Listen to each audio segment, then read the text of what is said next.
Here we are, day 7 of our free Canine Enrichment series. This is Gator. He is the love of my life, and he is doing Go Through It. I started with a hula hoop with him. He is a very sensitive dog, and he can get scared easily if things touch him or fall on him or anything like that. So we are starting super easy with the hula hoop. And you want to just start with them going back and forth, getting comfortable. You want to keep going with the easy part until you really see their eyes lighting up, like they are excited to do it. And then you can increase the challenge.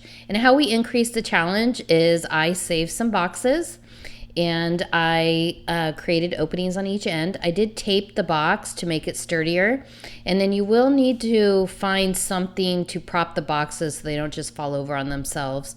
If you have dogs get pretty exuberant, you don't want the box to collapse on top of them or anything like that. So I went back and used the exercise we did for Follow It, and Follow It is where we put the line of treats on the ground. That's what I'm doing here, is I'm just getting him comfortable going through the box, and the easiest way to do that is just have him follow a line of treats. I did put him in a stay while I was lining up the treats, but you could certainly put the dog in the other room so that they can't just steal the treats as you're putting them down. And I do this a couple times where I'm just getting him comfortable following the treats, but I'm putting less and less treats down each time, and I'm putting them farther towards the exit of the box. I'm also going the same direction each time, and you can certainly go both directions, but my big plan here was for the genius level was to actually create a obstacle course of boxes, and I only wanted the dog to go one way, so we were only practicing going one way.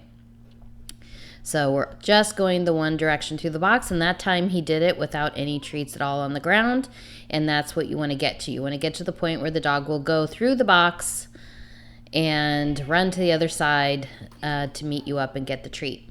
You will also want to start putting a cue on this. So I was calling it Go Through.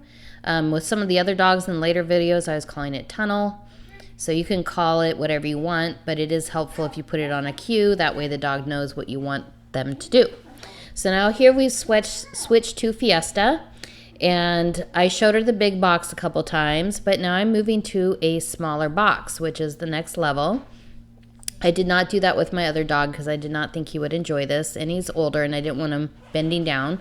So Fiesta is younger and smaller, and she is definitely ready for the challenge. So I went back and did the treats, the Follow It through the box, and here she is going through the box and getting the treats. And we're going to do it again. Fiesta is more exuberant, excitable, offers a lot of behavior. So I had to hang on to her to make sure she didn't try and jump on top of the box. I didn't want the box to collapse from underneath her and scare her. So I was using some more precautions with her, and you'll see she kind of jumps on it here. And I'm just going to try and keep her from not doing that again, because I don't want her to hurt herself or scare herself. This is supposed to be fun. And you could certainly use more duct tape and things on the boxes than what I did. I did this kind of quickly just so I could get the video out for your guys, but you could certainly make it more sturdy for your dogs.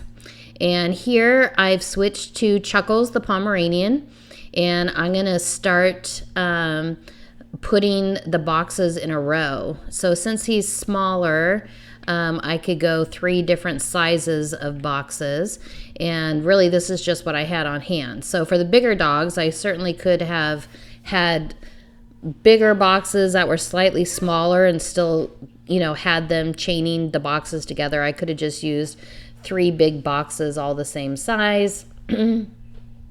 But now we're just getting Chuckles used to going through the smaller box. And you'll see here, he is definitely a little tentative about this small box. So he's not in love with the fact that the box is touching him.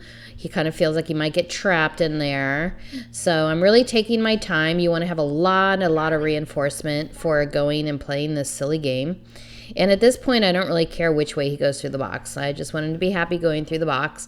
And the telltale sign of a dog who's nervous about the going through is that they'll kind of go halfway in and then jump out like they were just eaten alive by something, but they weren't. So we're just going to keep on reinforcing him for going back and forth, back and forth, back and forth. And he's getting braver and braver about it. And he's doing a great job here.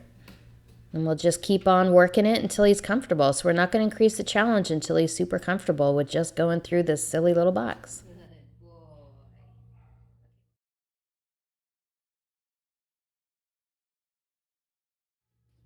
Now we've switched to Rodent.